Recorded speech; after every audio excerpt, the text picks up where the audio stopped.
Good evening all, and welcome to this, our last Meet the Leaders before our festival this year. If you haven't got the date saved, July 9 and 10, Friday the 9th, Saturday the 10th, we're going to Coventry, City of Culture, for our usual format, a Friday Leaders Summit, looking at the lessons of regeneration around the country and how Coventry, the UK's city of recovery and regeneration par excellence, is now leading the charge to be a healthier, cleaner, greener city, driving more inclusive growth. More on that in a moment. Tonight, we're really lucky to be joined by Mayor Marvin Rees, Mayor of Bristol, who I first met as the Minister for Decarbonisation at the Department of Transport. And it took me about 5 minutes at DFT to work out that DFT wasn't going to deliver decarbonisation of transport. It would be the mayors. It would be the people on the front line. And Marvin was the first mayor I went to see. He's doing brilliant work in Bristol. And Marvin, welcome. It's really lovely to have you with us this evening. So tonight, folks, we're going to explore the role of mayors. And as Big Tent friends who are signed up to our non-partisan radical centrist politics, that being in the middle doesn't mean squidgy consensualism. It's in the middle that we really build the consensus for radical reform and place-based approaches. It seems to us that the mayors have a really important role to play. Very exciting development. I'm old enough to remember the UK without mayors. And I remember the reform coming in, and I think they're building an importance in the political economy in this country. So that'll be tonight's discussion. And as we think about going to Coventry at the end of July, it'd be interesting to hear Marvin talk a bit about his mayoralty and about the lessons for leadership locally. And Marvin, one of our big themes now, having repositioned ourselves last year after the crisis, is how we really give a voice to the small cities and the big towns that have been left behind, that the sort of pathology of the left behind Britain, and that powerlessness that is clearly a very deep part of the problem. So we're working around the country with a number of locations on how we can give them a stronger voice. So folks, to introduce our guest tonight, Marvin was elected in May 2016, and on that day, Bristol became the first major European city to have elected a mayor of Black African heritage. And he's been incredibly fluent, as I'm sure he will be tonight, about how becoming mayor for him was an expression of a much deeper commitment to building a fairer and more inclusive world. He had a career in international development with Tear Fund, and then with the Washington, DC based Sojourners, I've probably pronounced that wrong, where he worked with President Clinton's advisor, Tony Campolo, came back and worked for the BBC, and was instrumental in NHS Bristol's public health work on delivering race equality in mental health. He doesn't have one master's, but two, one in global economic development, one in political theory. He's a Yale World Fellow and co-founded the City Leadership Program. So we're in the hands tonight of someone who's walked the walk and made the journey and is now leading his home city, which is a fantastic thing. Brought up in Bristol and came into politics, I think, Marvin, I'm right, you'll correct me if I'm wrong, through the Labour Future Candidate Programme and through the Operation Black Vote, which is an important point. One of our themes is how do we get a new generation who may be alienated by partisan politics in Westminster, the sort of yah-boo of men in suits, and the kind of divisive politics of Brexit. How do we reach out and connect with a new generation to make sure that democracy remains legitimate? So your reflections on how all organisations of all political persuasions should nurture a politics of inclusivity and bring on and encourage new people to come in would be hugely interesting. And it's a big theme for us at the festivals. You'll know we have the soapbox pitches, we have Speaker's Corner, we give free festival tickets to young people with bright ideas, and we allow them to harangue cabinet ministers from Speaker's Corner. It's all about making sure we're giving the microphone to the people and places that don't normally have it. Marvin has declared Bristol a city of hope, built on ambition, inclusion and social justice. And I know from my visit, he's doing amazing things on building a city and the wider city region support for cleaner and healthier growth. And in this year, as we host in the UK G7 this week and COP in 4 months, and the government seeks to position Britain as a global leader in healthier and cleaner growth, it's very clear to all of us that it'll be through our cities, through Manchester, Birmingham, Bristol, London, and all the others, that we really deliver on that. So Marvin, a very warm welcome. Thank you for joining us. Let me hand over to you to speak for a while about your journey, and then I'll take it away in conversation, and then we'll do some Q&A. Yeah, thanks, George. And just to say, we did really appreciate you interacting with us as core cities, actually, when you did that, because I think that you were one of the first voices I heard as mayor, as a national politician, who really did begin to click that as actually stuff will be delivered at the city level, and take that seriously. So I appreciate that.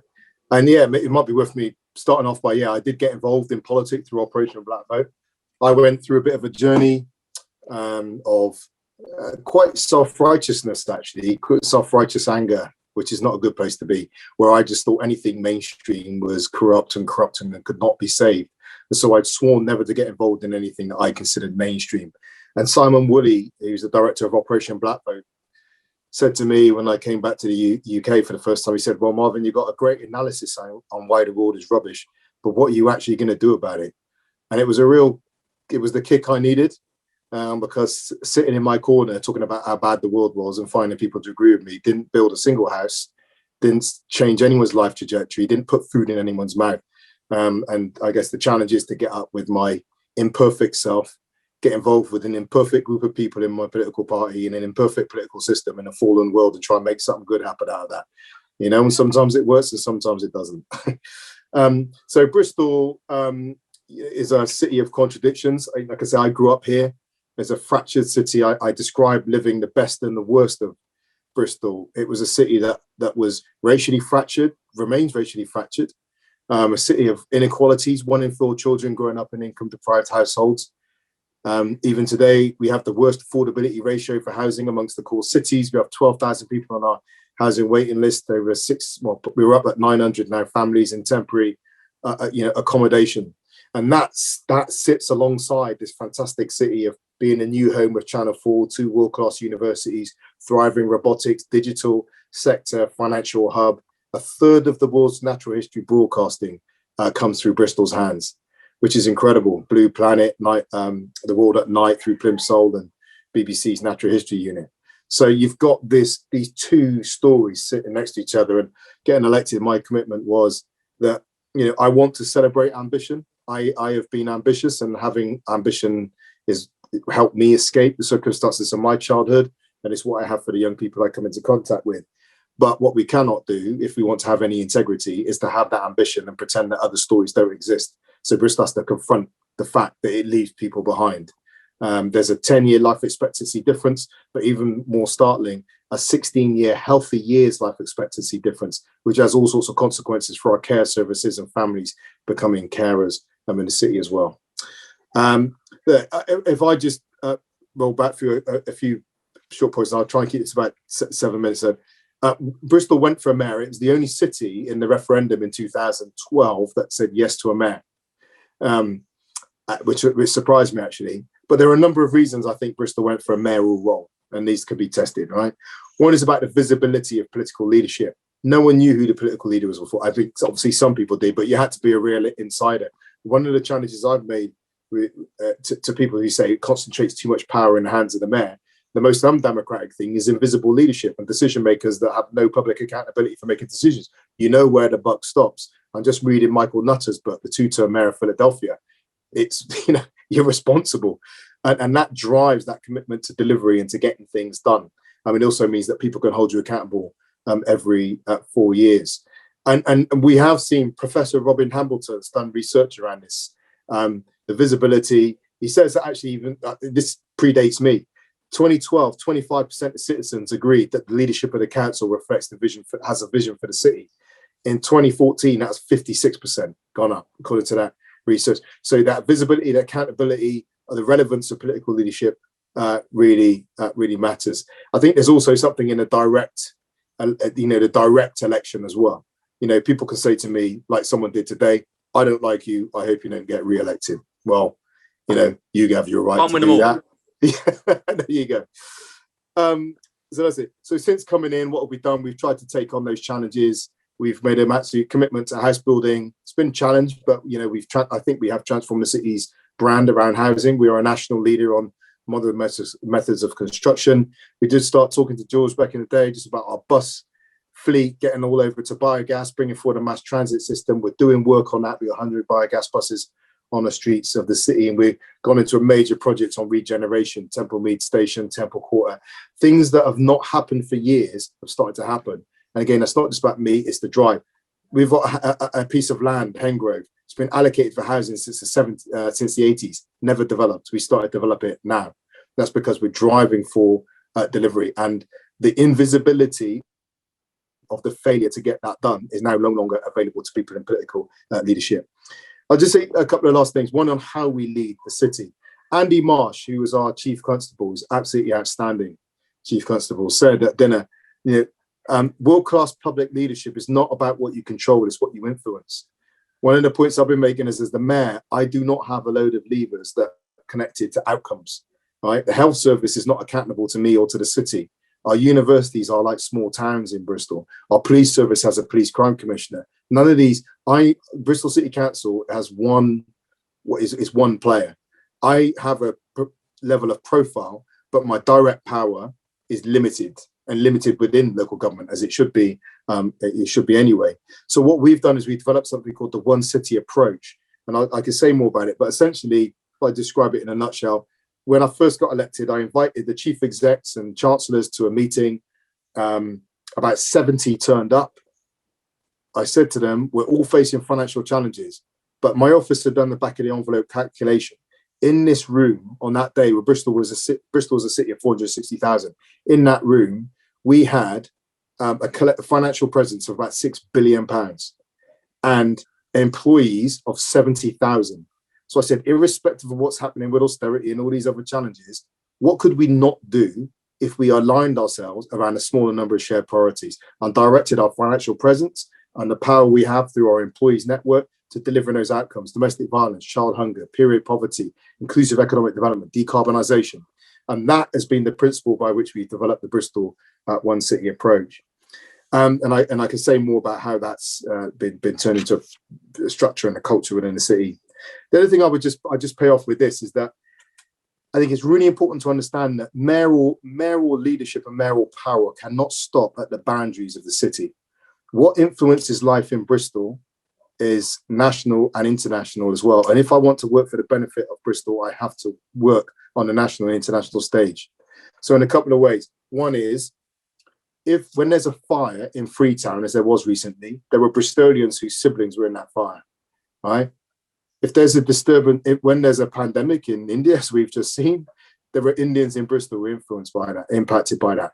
And not just a secondary passing interest, but this is family. This is siblings, cousins, aunts, uncles, grandparents. So the well-being of Bristol is interconnected to the world. And cities are like that. In many ways, we are post-national organizations because we have global populations. We take pride in that in a way that national governments struggle. But I'd also say there's another reason why they're international, is because national governments working alone are not equipped to cope with the world's challenges the way they are. And there needs to be, global governance needs to move into its next iteration, where the leaders of cities and global networks of cities are equal partners in shaping national and international policy. I think we really need to see that at COP this year. COP goals cannot be delivered unless cities are financed and enabled to deliver. Marvin, thank you. Huge amount to unpick there. Let me start the conversation and then we'll build some Q&A. I wanted just to talk to you a little bit about the journey in and how we build, whether we're from the left or the right or politically neutral, but how we build pathways for young people who want to make a difference in. Something about the cross-partisan nature of being a mayor. It seems to me, as a mayoral representative, I mean, all of us elected in the end work much more cross-party than we sort of show the public, I think, when we ought to show it rather more. But it seems to me there's something about being a mayor that is fundamentally about building bridges, as you've said, through one city. Interested to ask about sport and culture in regeneration and how one builds on the assets that places like Bristol and other cities have. It seems to us there's something about the culture and the spirit of a place is as much in its sport, whether it's football or rugby or whatever it may be, and its cultural heritage is really important.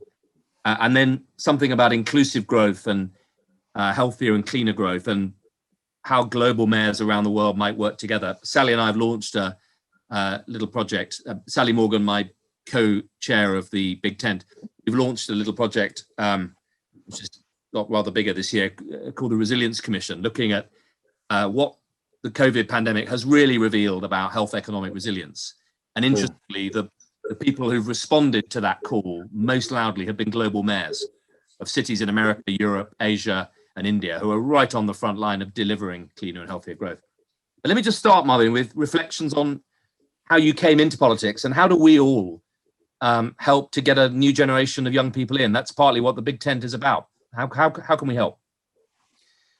So first off, I didn't know how to get into politics, which is quite remarkable when you think, I suppose I had been to university, I'd taken a master's, I'd gone to work for a tier fund, but I didn't necessarily know what the steps were. And what I got through Operation Black Vote, again, which worked cross-party. I mean, we had presentations from, as it was then, the three main parties. Charles Kennedy came and spoke, gave a fantastic talk, a Conservative London Assembly member at the time. It was all parties coming. And what they did was they laid it out. And I think Operation Black Vote then assigned us mentors. So I shadowed Bridget Prentice for 6 months.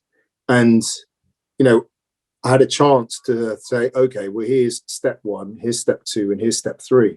And that's often something I tell people now.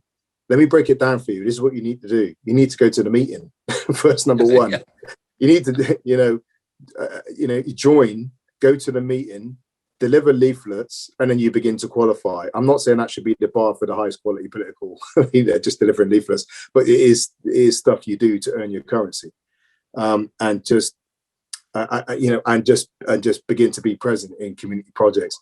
The Afzal Shah is a local councillor. I mean, unfortunately, he lost the election just last year, which is a heartbreak for me. But I ran an event in Easton, where I grew up, about in 2013. I don't even know why I ran it, but I wasn't elected or anything. But I ran an event, and I had about 35 people come. Afzal was one of them, and I challenged the community. I said, you can't just sit there complaining to Bristol City Council, don't do this, that, and the other. You need to step up, and this is what you need to do. Afzal listened to that, stepped up, went and got himself elected. He was the most senior Pakistani councillor in the Southwest. He was head of climate ecology, waste and energy for me. So I think spelling out that path is massively important. Yeah, that rings very true. It's the weird thing, I'm sure you get the same. The question I'm asked most often is, oh, you're an MP. How do you become an MP? Yeah. And I think actually there's something we can, there's a message there for us to just help people to recognize. You want to join a party, that's one way.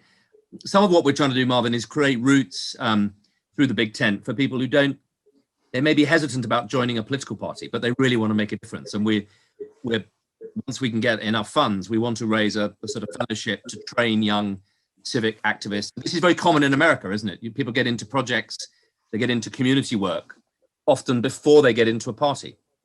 Yeah, and that's a good way. So I say, some people then, the easy criticism was Marvin Rees, career politician, from people who don't know me. I mean, I lived in a refuge with my mum. I worked for Tier Fund, I worked for Social. What's the career you're talking about? So you get these nonsense kind of criticism, but having some of that background is really important. A bit of advice I do give young people, particularly if they come from poor backgrounds and are serious about making a financial difference to their families, is get a profession. So become a lawyer and accountant and do it, because you've always got a job you can go to if you lose the election, because politics is brutal and you can lose your pay overnight, as I recently faced the prospect of with my own election. And I don't think people take seriously the fact that just because someone is a politician doesn't mean they lose their family. I got a mum who still lives in the same house we moved to in 78. I got 6 brothers and sisters now. One just passed away recently. I got 3 children. I have financial responsibilities and I need to get paid. So this isn't a side project, Yeah. So I think supporting people financially is, again, would be massively significant. Do you think that it feels to us at the Big Tent that there's a disconnect at the moment? There's an awful lot of particularly young people, are really concerned about the state of the world. They want to make a difference.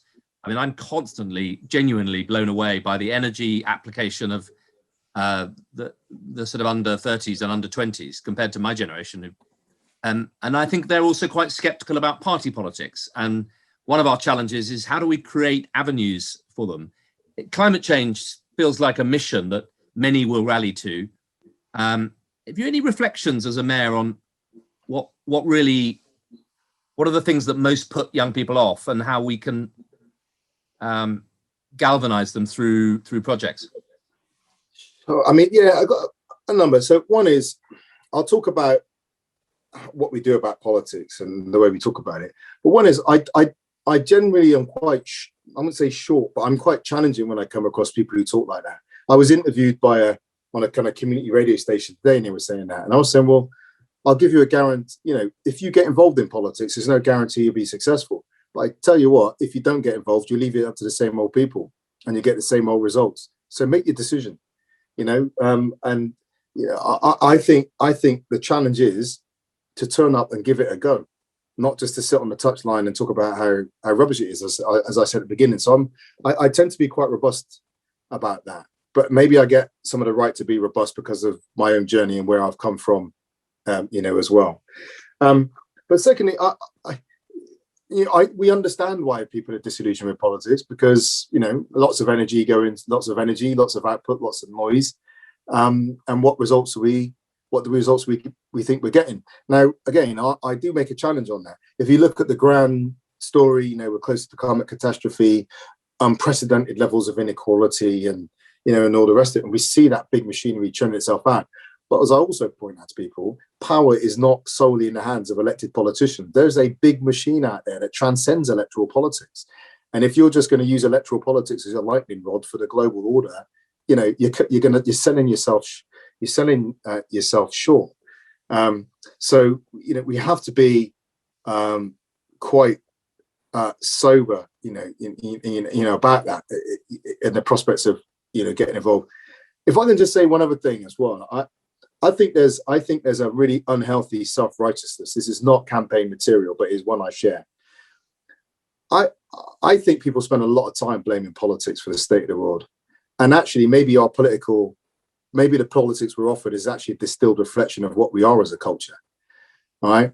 And so in that sense, none of us are on thick ice, right? The electorate, journalism, the commentary, politicians play on a field, and the field is the journalistic interpretation, and the journalists are trying to get clicks, and and the audience want conflict and binary and simplicity sometimes. We're all part of taking us down this rabbit hole of a politics that is short term and doesn't deliver. Now, that's not to say politicians don't bear responsibility within that, but it's just to say that if we think it's all down to politicians, again, we will not be solving the challenge of making politics more meaningful and more connected for people.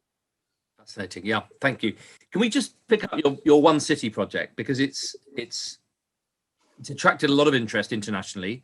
It's a bold vision of pulling together often quite disparate bits of this magnificent historic city region called Bristol. I have to confess, it's a city region I don't know. When I came to see you as minister, I think that was my 4th visit to Bristol in my life. And you don't have to know too much about your history to know that it's an absolutely fundamental growth and cultural, civic, heavyweight sort of lodestar of that whole part of the west of England. But it's got a lot of different parts to it. It's a very diverse city. How, Marvin, what's the key to pulling together people around one vision for one city? And, part of our thinking is that regeneration will only really work if you can deliver that unity locally. What's the key to that in your experience? So what I would say is we pulled together the organizations in the first instance, right? So there are different constituents. So the point is, I asked the question, what would it mean to Bristol's economy, the West of England economy, if we were able to say we have the most well workforce in Europe with the fewest numbers of days of absenteeism? What would that mean? Well, I think that would mean millions of pounds worth of inward investment, because people say, hey, those people turn up at work all the time. The resilience is through the roof. It's incredible, got great productivity. So actually, it's in the interest of the business community to invest in the health resilience of the population. So what does that mean? means good quality homes. It means investing in mental health and well-being and literacy early doors, because we know life health trajectories are set early, aren't they? Right? It means a range of that whole range of activities that help people build talent and resilience and the ability to overcome failure into their lives. So health is an economic issue. Social policy is an issue. So we started to work with that interdependence of the city. John Savage, a local businessman, used to be head of Business West in the Bristol Initiative, said riots are not good for inward investment. I love that description. So that interdependence is what we started to work with. No organisation in Bristol can get the outcomes it wants at their best without other organisations. AWP, our mental health trust, when they take someone into Callington Road, if they're sectioned, their recovery from mental health doesn't just depend on what the psychiatrist did in Callington Road. It depends on did they come out to a decent job, and a decent home and social contact. The police, about nearly 30% of arrests in Avon Somerset area are mental health related, not criminal related. But then people end up in the criminal justice system having had a mental health issue. So once we started to work with that, people said, actually, yeah, it is worth us investing some of our time on issues that we recognize are levers in other departments. And then we also just said, so I hope this isn't too long, but we said, let's, rather than waiting for the future to happen to us, let's make a clear commitment on where we want to be as a city in the future. So we made a statement about 2050. What kind of city do we want Bristol to be in 2050? Now, for some people, that felt like a long way away, right?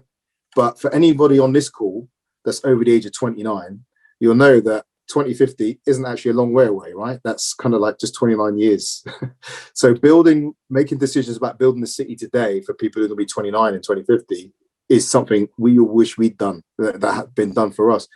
And then we said, okay, well, if that's where we want to be, what do we need to do every year up to 2050, or what do we need to deliver every year up to 2050 to become that city? So we identified, and this was a really challenging, took us a year and a half, developed a pathway of achievements and outcomes from living wage city to tackling period poverty, delivering on housing numbers, reducing domestic violence, work experience for young people, attracting Channel 4 was a big one, getting young people access to sport. There's a whole range of outcomes that we've then identified that takes us up to 2050 to become that city. But we refresh that every year. So it's a living document. It's not concrete boots. Every year we rewrite that document in light of changing circumstances and change priorities. Very interesting. I'm particularly struck by that wonderful comment, riots are not good for economic development. And it seemed to me that as a former life science minister, trying to persuade people that health is actually incredibly valuable to the economy and disease highly expensive, and the risk that we've been carrying because of our population health inequalities and our very substantial underbelly of obesity-related chronic disease, cardiorespiratory. There's no doubt we've paid a higher price and had heavier mortality through COVID. And actually, to me, this is a moment where we can really change the debate and get the Treasury, but also get businesses locally to say, hang on, we just learned big time the cost of population health inequalities and bad population health. Let's invest in it. And so we're this project, I'll share the link, but we set up the Resilience Commission. And one of the things we're calling for is to put the H into ESG and help get businesses able to invest in population health and really take it from the sort of, public broadcasting in DH down to the ground floor, where it becomes something that's a tangible asset on the ground. I'd have thought, George, surely this is going to be big for the future, because it strikes me that I know, and you'll probably know, there's a lot of money floating around the world at the moment looking for somewhere to land. I think I was just listening to an interview with Warren Buffett. He's talking about how much money he's got waiting to land. He can't land it, right? So surely that money is looking for places that are resilient to future shocks, right? Be they climate, health, economic. But they'll probably also looking to invest in opportunities that are associated with building resilience and not costing the planet as well. So those places that get on the front foot of that surely would have an economic advantage. So I had a conversation with the Prime Minister to say, listen, apparently on the Treasury's own figures, obesity cost the West Midlands, cost the UK economy, obesity in the West Midlands costs 4 billion a year. Yeah. I don't know if that figure's right or wrong. It's probably wrong, but let's take it as a benchmark because the Treasury stand by it. Well, if that's true, right, how much of that saving would we be prepared to give back to the people who found it for us? And I'd love to empower mayors to be able to say, I don't know, in Bristol, maybe it's only £1 billion a year. I don't know what it is, but whatever the figure is, imagine if we said to you, look, if you could unlock the partnerships to save that number, we won't take all the money back to London. We'll let you keep half and invest it locally. I think creating those incentives would really unlock local leadership. So Marvin, we've got a load of questions coming. Let me try and group them sensibly. We've got one from Xander at the Eleanor Crook Foundation, which, Xander, if you're there, I'm going to suggest you give in your own inimitable term rather than me try and read it out. And then one from Rich Higgins. Xander. Sure. Thank you. And thanks, Marvin, for your interesting remarks. And I just was interested in the fact, in view of the fact that you have a background in international development. I've recently moved to the Southwest, and I feel like there are more and more sort of internationally focused charities based within the region, but there's quite often a disconnect between charitable groups focusing on domestic and international poverty and sort of environmental issues. And I just wondered what you thought as mayor you're able to do to kind of bring those communities together, or how you see Bristol becoming more of a sort of hub for not-for-profit and social enterprise and sort of social good type of work, particularly relevant on a day when a number of George's colleagues were trying to get the 0.7 legislation put back into place. Hold that thought. Hold that thought. Then we've got a question from Richard at the Terence Higgins Trust. Richard, are you there? I don't think he's there, actually. Okay. So Richard was asking, and I think they kind of go together.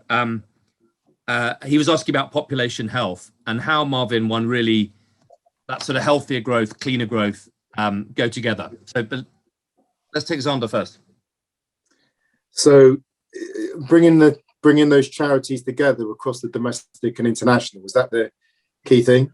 Yeah, and also just generally encouraging sort of, I've found personally a lot of people of my age who've worked in the non-profit sector for a while are moving to Bristol and the Southwest, generally because life in the Southeast is too expensive and we can increasingly do as much work here. So I just wonder if that's something that you see as a priority to attract to the city and how you're trying to build a hub around that. So it is actually, but I will confess it's one of those things that has been on my list to do. So if I start with the looking at the interdependence of the issues, actually, when I was at Tier Fund, we launched UK Action. If any of you were in that world, you may remember from around about 97. And actually, there was a lot of kickback from Tier Fund supporters who didn't mind supporting starving Africans, but didn't want to look at the undeserving poor in the UK as it was seen. But nonetheless, it went ahead. Joel Edwards was head of the Evangelical Alliance at the time when we worked with them, with some fantastic projects from Llanelli to London to Glasgow and everything in between.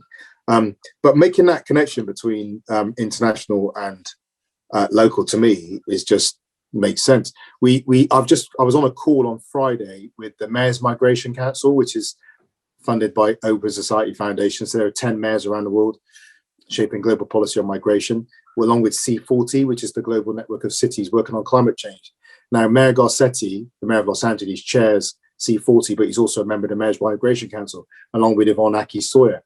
We're working now on on climate-driven migration in the lead up to COP.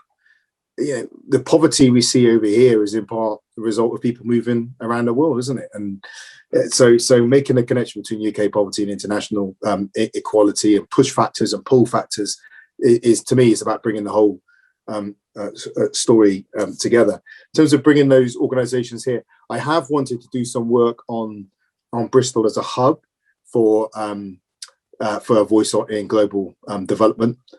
We've had various hubs, but it is something I do need to pay a bit more attention to, because I think there's a lot of energy down here, and maybe we could talk outside of this about doing that. In terms of population health, there was a report called "If You Could Do One Thing." I'm sure that's the name of it, and it was written to accompany the movement of the migration of population public health into local authorities from the National Health Service. And one of the things I share with people at the beginning of that report, and you've got to be careful about percentages, but you'll get the ballpark. Only less than 20% of population health outcomes are down to the National Health Service. 40% are down to social policy. Something like 10% are down to personal behaviours, and 20% are down to environment. Do not test me on the math. I think I might be a 90. Anyway, you get a sense. Most of it is down to social policy, and then even personal behaviours is less than that.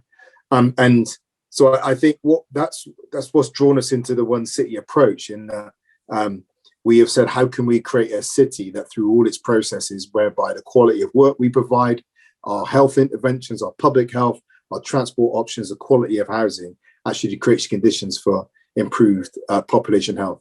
But it takes time for that to come through the system, doesn't it? Because the constant challenge on those of us with institutions is the demand to spend on crises today. And we have loads of crises today. So for me as a mayor, I feel like I've got, here's a crisis, Marvin, spend on that. Here's a competing crisis, spend on that. And here's some early intervention the benefits will be in 15, 20 years. Yeah. But those benefits aren't in the headlines today. And that's part of the political challenge for us, how you protect that space for early intervention.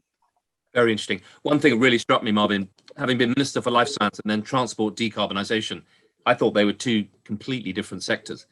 Turns out they're largely the same, right? The things we have to do to decarbonise are very similar to the things we have to do for population health. Use our cars a bit less, walk a little more, cycle every day. It's they're two sides of the same coin. So it seems to me if we really want to lead in healthier growth and cleaner growth, the joy is the two go together. They're not exactly the same, but they go very strongly together. And if we could create one investment framework, one set of levers for mayors off the back of this crisis to really empower you to lead, it would be very, very powerful. Now, we got a great question. You mentioned faith. We got a question from Andrew Davis from the University of Birmingham. Andrew's a reader in faith, religion and theology. Andrew, are you there? I am. Thanks, George. I head up a research centre at Birmingham that looks at religion and public life. And one of the things we're trying to do is create opportunities for faith communities to engage with policy, context and things like that. I just wondered if you had any insight into how that can be done more effectively, really, both from the political side and the faith community side. What do you think the obstacles are, and any ideas as to how we might start to address them? Thank you. Yeah, so I've done a lot of that. So I'm a Christian, member of Hope Chapel, used to be at Woodlands, which is the biggest church in the city, and come through Tony Campolo, who you'll probably be aware of then, and people like Jim Wallace in the US, who've been heavily involved in US politics as well, over there. I would say more on the sensible side of faith and politics in the United States, not the Jerry Falwell school of madness. So I've actually come at this with a bit of a challenge to the church, actually, and not just the church. I've done the same challenge to imams. First, I was in a meeting and some of the faith leaders came and said, well, we need this, that, and the other. And I said to them, you should be offering the city, not asking the city for stuff. That's it. You're a servant in line with your faith. And what I said I would do is, as a political leader, I will give you an opportunity to be the fullness of your faith, which is about, taking care of your neighbor, right? And doing Matthew 25 and all that type of stuff. And I've brought that, challenge repeatedly. I have been on the end of some lobbying from faith groups, and I got a bit of a challenge that I mean jokingly, but I also mean seriously. I said, I'll tell you what, when you come and ask me what I've done about poverty, and when you come in and asking politicians what they've done about racial reconciliation, show me what you did in your faith community, and then come and tell me how you did it. Because we are, sterile political organizations. You claim to have the power of the Spirit of God. And if you couldn't do it, how are you asking politicians? So, live it and then bring the lessons as an offering. But the flip side for politics is to recognize that, in the church and in the mosque, in our Gurdwaras, there's fantastic community. There's amazing assets and skill sets. And we got to make space for those to be deployed within the city. There was a bit of, to and fro about me. at the beginning, trying to call me Reverend Rees and saying I was introducing a theocracy. But my chief of staff made a fantastic point. He said, look, the churches are turning up. They're saying we're going to feed children. We're going to build houses. We're going to run daycare centers. What we can do, turn them away?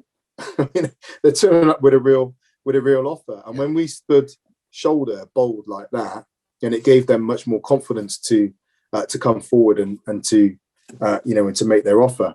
I just say, I think another challenge I will share I made with the churches, particularly for young Christians, was about this issue of compromise. And some didn't want to get involved because they were terrified of the possibility of having to compromise. And I shared a story, any West Wing fans, there's a great West Wing episode where, I forget his name, the guy who ran after Bartlett, the first Hispanic president, he was going to give a talk. Santos, there you go. Santos was in a state that produces ethanol fuel. And through the whole episode, Santos says, ethanol fuel doesn't make sense. And at the end, Josh says to him, if you don't support ethanol fuel in this state, kiss everything else you wanted to do goodbye. And he goes on stage and he says, ethanol is the future. And I said to these guys, you can have your purity on a touchline, that's great, but purity isn't necessarily a place where you get stuff done. The challenge is to take your talent, invest it, put it in play at the risk that you're going to end up in a tricky situation, but at least you're getting things done. And I think at the end of the day, the judgment is on, did you do your best with all your failings and all your risks to make good things happen for people? Stuff. Great stuff, Marvin. We've got a couple of questions about the private sector. Michael Holland and Brendan Forster about how you've been able to mobilize and work with business. So, Michael? Hi, Marvin. Hi. You seem to have found fantastic ways to involve the private sector in financing and enabling the city. How can you use the same sort of magic with central government and the Treasury? Oh, gosh, I don't know. Let's hold the thought. And Brendan. Yeah. Brendan's got a question about business as well. You're on mute, Brendan. Can you hear me now? Yeah. Okay. Yes, well, my accent will probably betray my roots, but I originally come from the northeast, just outside of Middlesbrough, where back in the 70s, I think we were responsible for about 30% plus of GDP for the whole country. And now I think it's less than 0.5%. And I look at that as a microcosm of lots of poor areas around UK where we were once extremely good at things like engineering in all sorts of industries. And we've had a period of 30, 40 years of underinvestment, and now we're trying to compete with the likes of China, India, etc., where you've got poor health and safety and government subsidies in many cases. And it strikes me that we just haven't done enough to catch up in industry to really buy world-leading technology, because that's the only way you can compete with low-cost economies, and to stimulate some of these industries which still exist and could thrive in this country. So I have also come across, I work in Dorset, London, I've lived in London for a long time now. You often see lots of grant packages issued, probably disseminated by central government. I can't honestly say whether that's completely accurate. However, I don't really see them getting down to these industries that could really stimulate the small and medium enterprise industries that could really stimulate the poorer parts of UK. And I was wondering what the experience has been like in Bristol, how you've managed to either get more investment or work with the private sector to stimulate these industries which we were once very good at, still exist today. I'm not talking about technology now, we've got hubs of technology, but other associated industries, and whether that's been a success in Bristol. I hear what you're saying about Channel 4. And if it is a success in Bristol, how we can make that a blueprint for other mayoral regions. Great. So those are very challenging questions. I mean, I think we have worked well with business out within the city because, as I shared earlier on, they're of the understanding that, a good city is good for business, a healthy city is good for business, and they need places for their workers to live. They need decent schools, and we've tried to open up that collective spirit. And some of that is about hard policy, some of it's about trust and relationships. And we didn't go to them just saying, we need this from you. We went saying, what do you need? How can we serve you? And that brought us the flip back. I mean, and pulling them both together in terms of the relationship with Treasury and so forth, I don't know what the answer is to that one. I find it really a real challenge. I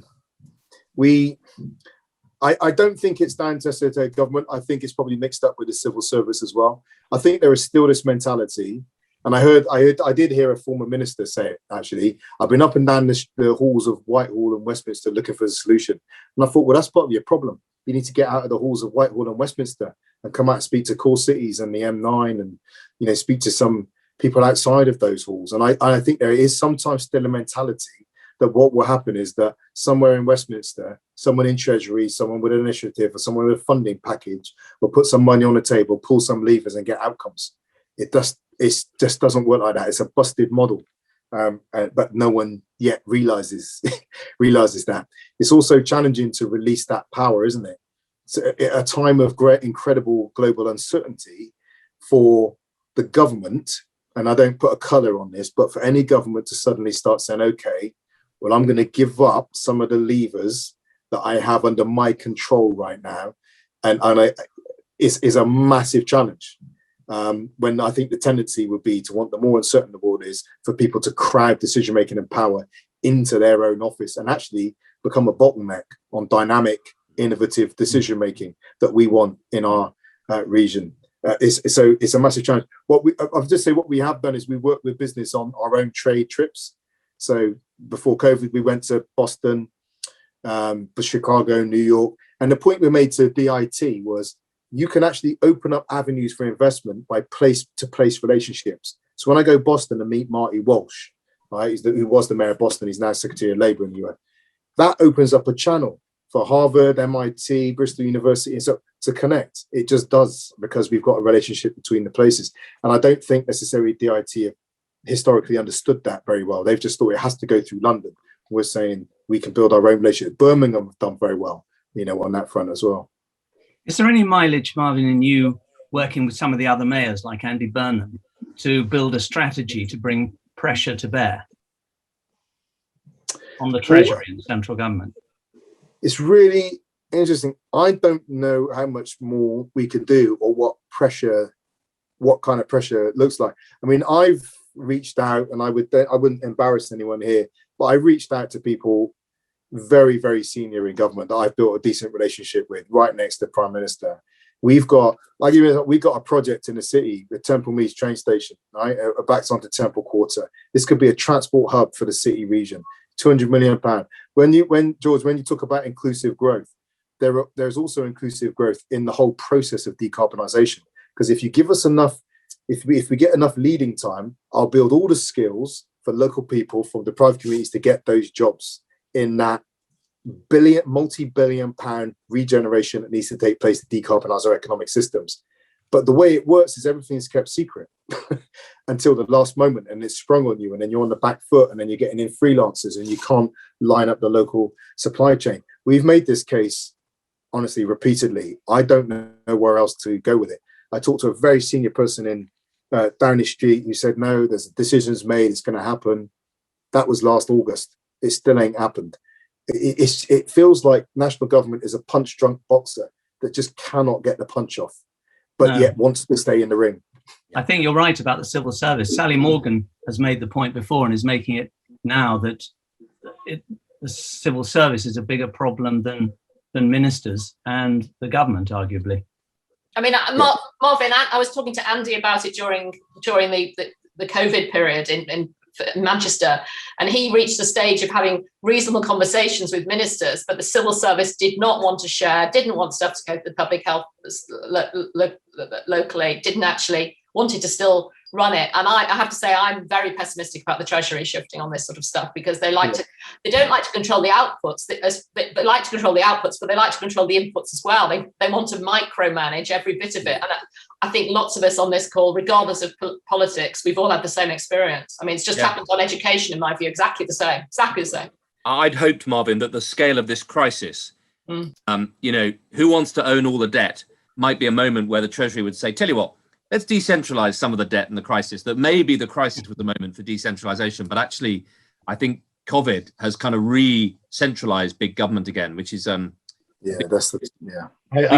If I may, George, sorry, Duncan Wilson, I joined a bit late, but there's a real echo of a conversation we had with Michael Heseltine a couple of weeks ago.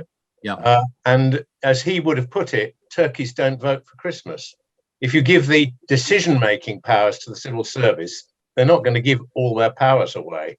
So it needs a real champion, a political champion, to take this forward and push.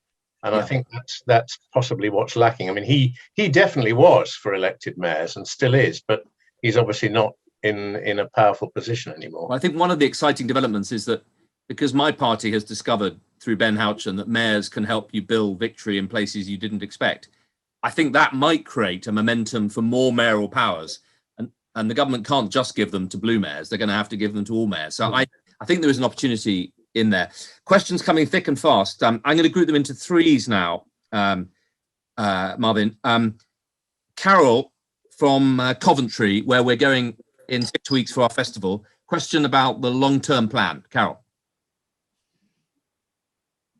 You're on mute, Carol. After all this time, you'd have thought we'd learned, wouldn't you?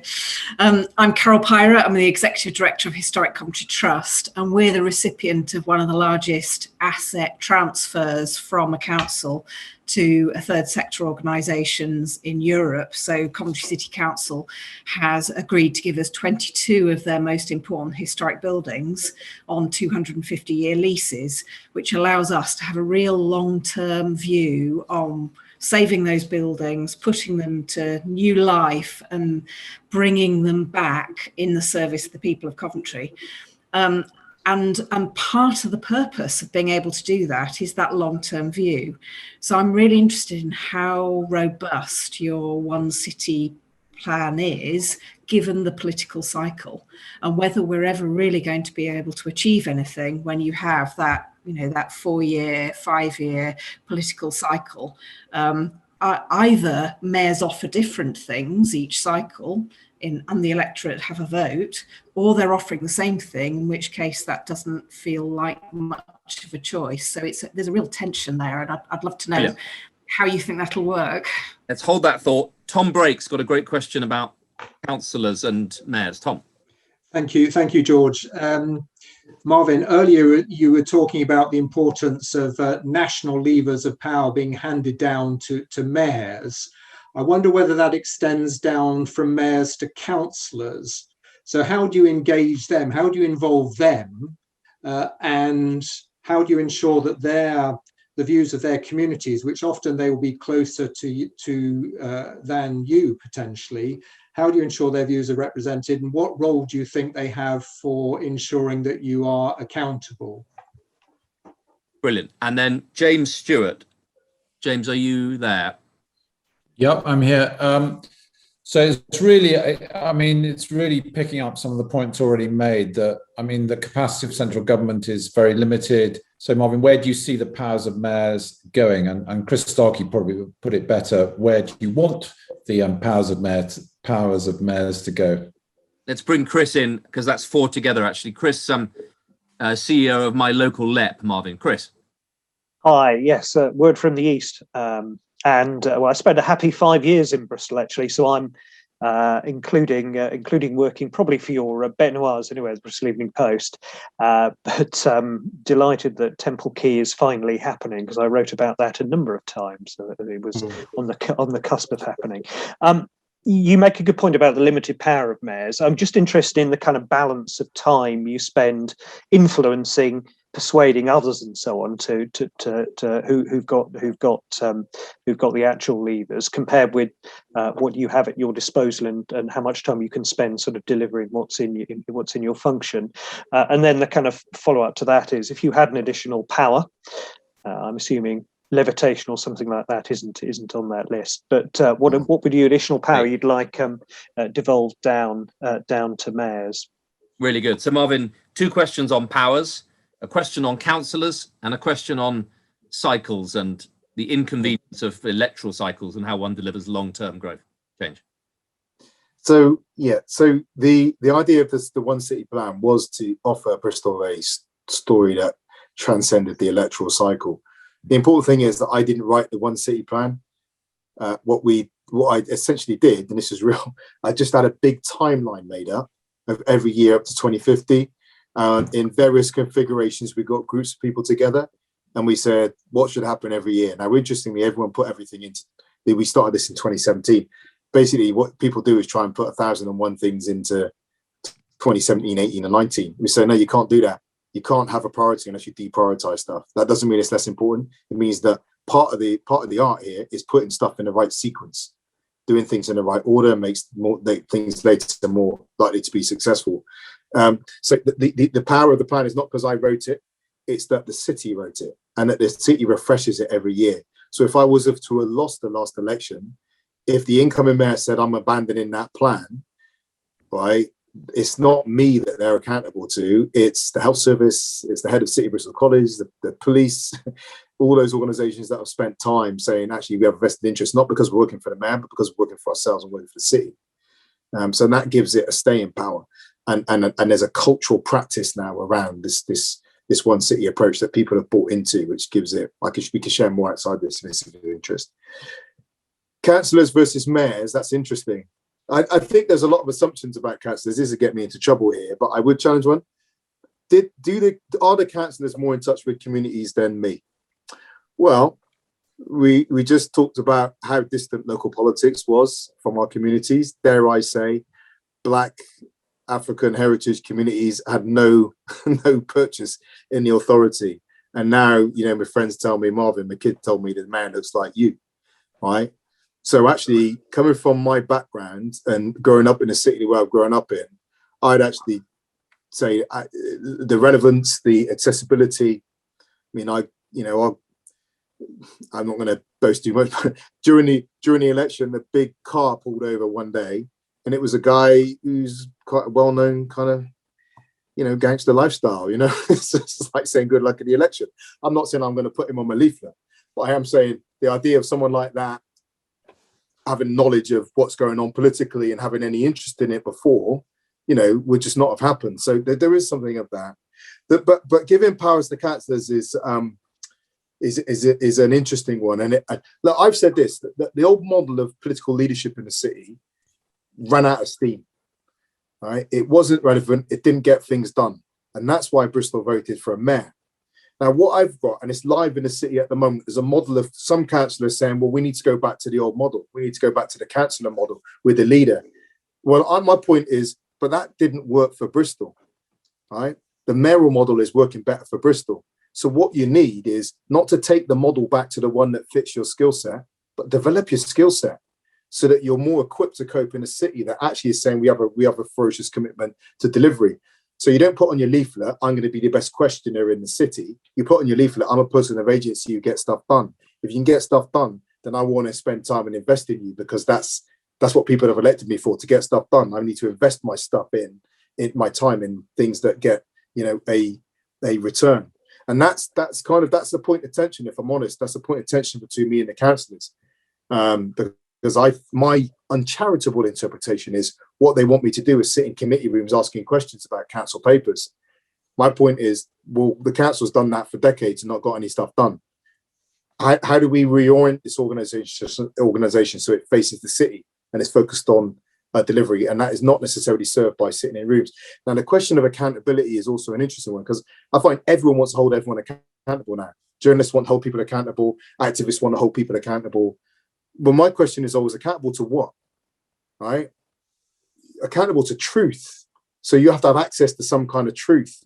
And too often accountability is game. And I found that, right? And politically, journalistically, it doesn't always stand up, right? So I think that the word accountable, I'm not going to say it's not important, but I think it needs developing, right? So what we're accountable to, and why we're accountable, what we're accountable for. I think it's thrown around as almost a bat to bash people with at the moment. I've been held accountable for neoliberalism by Extinction Rebellion, and one of the points I had to make is that neoliberal system sent you to private school and enslaved my ancestors. There's a bit of an issue there, right? if you want to do that. Powers and mayors, I think mayors are going to become increasingly significant, and they're going to become increasingly significant, not just within city boundaries, but on the global stage. And you're going to see at COP a major assertion of mayoral relevance. And that I think COP is going to be the test for this new form of global governance. And if there was an additional power I'd have, it's not necessarily a power. I want certainty of finance. You cannot plan the city's future on this month by month, 2 year, 1 year. If you give me a 15-year financial certainty, I'll give you a 15-year plan of decarbonisation, pro-nature and inclusive economic development, right? But we don't have that. It's year on year. What's in the budget? That uncertainty, the model of funding where government chuck, a few million quid in the pot and then say to all the local authorities, right, fight over that, and some get it and some get nothing. It just doesn't work, and it never has. And we just need to move on beyond it. And I don't know where the solution for that is going to come from, unless we have cities shaping national and international, well, certainly national policy around urban finance. Great stuff. Marvin, everyone's loving this, but I'm conscious we said we go to 7. Are you all right for one last batch of questions? Yes, if you are. I don't want to. We are, but I'll keep it to one group. We've got 2 people with questions about the young, Jacob and Catherine on youth clubs. Jacob, are you there?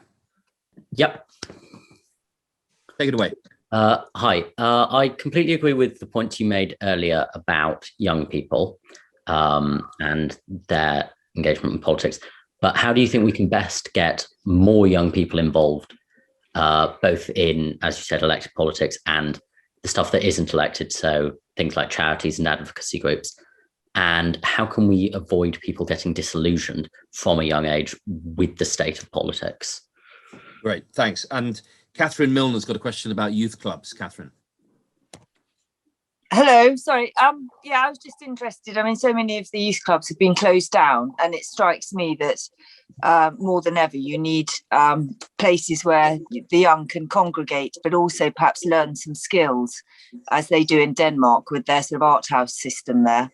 And I was wondering, which then feeds into the economy later on, because they have superior kind of design skills and so on. And I was wondering if there are any programs on that front to reinstate the youth clubs that have been closed down. 2 angles on that, Marvin, that have come up in other conversations. John and Sarah Snyder, who are patrons of ours. Sarah works for the church. She's a canon and holds a brilliant event bringing together young women of different faiths. I went to a kind of tented festival she had young Muslim, Christian, Jewish, Hindi, women under 25 talking about using faith to grow and deepen global sort of common sense of humanity. And wonder if we ought to be thinking about other ways of getting young people involved around climate and around shaping their own future. And there's one other question. Actually, Duncan, you'd asked an interesting question about how we don't, in town and high street regeneration, we don't fossilize.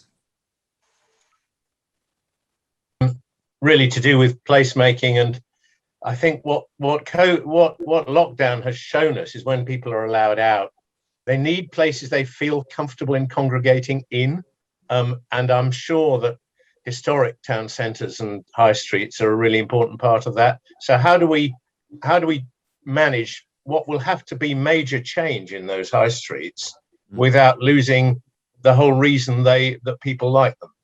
I put those together, Marvin, the young youth clubs and high streets, because in my patch, if I can get enough people in a room to talk about the town centre and the high street, they're either young people wanting skateboard parks and things that young people want, or they're the elderly wanting geraniums, hanging baskets, and no young people. How we create a public space that brings people together. So those are our last batch of questions. Over to you. So getting young people involved and avoiding disillusionment. I think maybe that comes back to the first point about making sure people understand that the pathway in, for when there is that spark of interest, we can pick people up early and get them engaged. In school, civic education is really important for me because I do a lot of schools talks, and part of it is about demystifying politics and being very real about, the challenges and opportunities, involved. So I think getting people out and demystifying it's really important. Dare I also say that in parts, avoiding disillusionment is down to us and the way we talk about politics. You made the point, George, there's a lot more cooperation happens than people often see. And, I've been quite critical. I will share, there's a very well-known politician who, as many people would assume, was a hero, but I was quite annoyed that they said they left politics to get involved in real politics. As a young person, I listened to that and I decided not to get involved in politics and just to be on the margins and be involved in real politics. Well, that cost me years because it meant I didn't get involved in a political party. That was a very irresponsible thing to say. And I am quite critical of people who just so flippantly, dare I say, just slag off politics and politicians without recognizing that for some people who's in government and policy does matter. There are some people who have so many resources in their lives that a change of policy doesn't really matter. A loss of children's centres and emphasis on whatever don't make a difference to them. Well, good for you. There are many people who it does matter. And just saying there's no difference, you elect them and they're all cheats and that and the other, and again, I'm constantly trying to get people who don't vote to vote.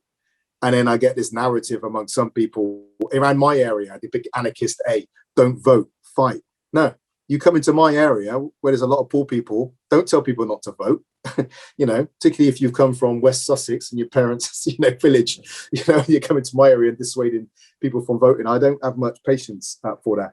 So we got to watch the way we talk about it and the price that some people pay for easy, simplistic criticism of the political system. Youth clubs and we're actually linked up with something called youth zones that have been very, done very well in others parts of the country. We've got 2 coming to Bristol. But, I will testify to the importance of youth clubs. I mean, I started at a place called Broad Plain. Dennis Stinchcombe was my youth leader. I still talk to Den, my pictures on his wall, my old boxing coach, Jimmy Hill, because I boxed there. All this stuff literally did keep me off the street. And I will tell you a story of me being naughty. When we used to finish club, we used to go with our catapults and fire stones at a pub that was across the road to get chased. Now, if I wasn't in the youth club for 3 hours, I wouldn't have been doing that for 15 minutes. I've been doing it for probably 2 hours and got ourselves in all sorts of trouble. They literally did keep us, safe and in structured activity. We faced a massive challenge around youth provision, but with the youth zones, and dare I say, one of the conversations we're going to be having is with our business community within the city. How do we help make sure that we have this range of activities that are available for young people? Sports clubs have been great. Empire Boxing Chance has done fantastic work, so they've been really good at stepping up. But we do need to up the ante, particularly as we try and go on this COVID recovery pathway. And on high streets, this is a real focus of ours now, because in Bristol, actually, we've had too much retail. There's been too much retail space, and we know high streets need to be redesigned and supported. What we don't want to do is just try and fix them in the state they are now, because it's unsustainable. We have to think about what they need to be, a mix of retail, residential, destination, and how we get that mix right, work with the businesses and the local communities to preserve those economic hubs, and then put the money in, which is with the combined authority at the moment, to save our high streets and so forth, to make sure we support that transition so that it is sustainable. But we'll probably see new kinds of setups, a lot more like the Swiss model, where you got the retail and so forth on the ground floor, and then the residential above, and with more people making use of those local shops. Marvin, thank you. It's not often when you do these and somebody answers every single question properly, so thank you so much. It's very typical of your style to make sure that no stone left unturned. You've covered a huge amount of ground. You've given us real insight. You've been incredibly honest. And everyone, I'm getting messages from people saying this is fantastic. And I suspect there's going to be a strong bid within the big tent to come to Bristol next year, if you'll have us, and come and. You'll be welcome. Bring as long as no one tweets about me firing stones at the pub. I used to say to my children, listen, when you see children behaving badly, they're children behaving badly. They're not bad children. Yeah, there you go. They're often, I noticed in your story that you did it because you want to be chased. Very often children are doing it because they want attention, right? And that's a natural thing. So thank you. You've really, I suspect all of us on this call, we self-identify as people who care. And we probably, in the great sort of tussle of human condition between pessimism and optimism, and God, there's a lot to be pessimistic about in the world at the moment. I think we probably share a sense that we want to believe that it's possible. And listening to you tonight has certainly topped up my optimism tanks. And I do deeply believe, actually, that the scale of the climate crisis, the scale of the COVID trauma, the increasing sense that the Westminster machine is failing, I think is going to lead to a long overdue beginning of decentralization to mayors. I suspect, to the earlier point that Tom made, it'll take Westminster a while to start trusting councillors, but I think they're going to begin to really empower mayors. And I think your point about COP is well made, like you, and that's why you were the first person I came to see as Minister for Decarbonisation. I suspect Boris Johnson at COP will be summoning the world's mayors. And I think we're going to see deeper devolution to mayors. The Treasury, I think, can go that far. I'm not sure they're yet convinced about going any further. But I hope that, I think you've given a sense tonight of, with leaders on the ground, more and more businesses, and many of our supporters of the Big Tent are corporates and businesses that want to get involved in driving change. And when we ask why you're involved with us, they say, look, in the workforce of tomorrow, the competition for the best people want to make a difference. And they don't expect to work their life and then make a difference. They want to work for us as a company and make a difference day in, day out. And we've got patrons who want to support projects. So I think there's a lot to be optimistic about. A lot of businesses want to do something locally. A lot of people want to make a difference. And with strong local civic leadership, I think we may be able to rebuild faith in institutions from the bottom up rather than from the top down. So thank you for sharing that with us. You leave me with one question I'm just going to leave hanging in the air. It seems to me that if what I've described is right, then there's an inexorable logic to that, which is that that may all drive towards quite a big piece of constitutional change, towards a more presidential system of government. If people are fed up with lockdown, sort of Whitehall, logjam, compromise, failing Whitehall, you can see a build to let's have a mayor in Parliament. Let's have a more presidential system. But that's for another day as part of a different constitutional debate. Marvin, thank you for joining us. Folks, if you're not yet booked up, please do book in for our festival in Coventry. Friday is our leadership summit, invitation only. We're gathering 100 leaders, both locally and nationally. If you want to be part of that, just drop us a line. And then the festival, we're going to be celebrating how Coventry, a city that was at the heart of the original Industrial Revolution, knows more about recovery after the Second World War than most, is now leading some really interesting work on clean growth, healthy growth, and digital inclusive growth. So put it in the diary. I think we're going to be the first festival after the midsummer end of lockdown. And boy, am I looking forward to actually getting off Zoom and having a drink with you all. So please, if you haven't yet, please book it and come and join us. And Marvin, perhaps we can follow up offline with you, and it'd be lovely to work with you on if we can get enough money to raise our young leadership program, and maybe bring the Big Tent to Bristol next year. Yeah, I'd love to talk. There's some things I didn't mention about city leadership programs that we've done with young people here, so I'd be happy to share that with you.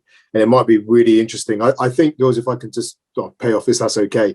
I think we need to impress upon government that we don't want to be announcing new initiatives at COP. What we want to do is be pointing to stuff that we've started, and one of those would be how billions of pounds are going to be spent on decarbonisation. What are the financial vehicles that are going to accompany cities over road to and if I think if the Prime Minister can do that, there'll be an awful lot of kudos for it. But happy to talk about that stuff. Brilliant. Marvin, thank you very much on behalf of us all. And we look forward to seeing you again. All right, take care, everyone. Bye-bye. Thanks.